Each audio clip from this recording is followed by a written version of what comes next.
శ్రీగురుభ్యో నమ. శ్రీమన్మహాగణాధిపతయే నమ.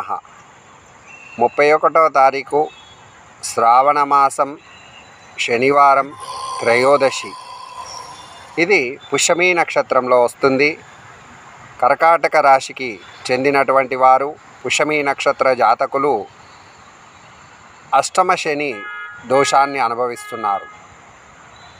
వారికి ఆ దోషం తొలగి అపనిందల పాలు కాకుండా ఉండాలన్నా, సుఖ సంతోషాలతో ఉండాలన్నా, ద్రవ్య నష్టం జరగకుండా ఉండాలన్నా వారు ఆ రోజు ఖచ్చితంగా శనిదేవుని యొక్క అభిషేకము మరియు పుష్పార్చన, ముఖ్యముగా నీలి పువ్వులతో శనిదేవునికి పుష్పార్చన చేసి శివుడికి అభిషేక కార్యక్రమాలు నిర్వహించిన అట్టి అష్టమ శని దోషం నుండి నివృత్తి పొందవచ్చు.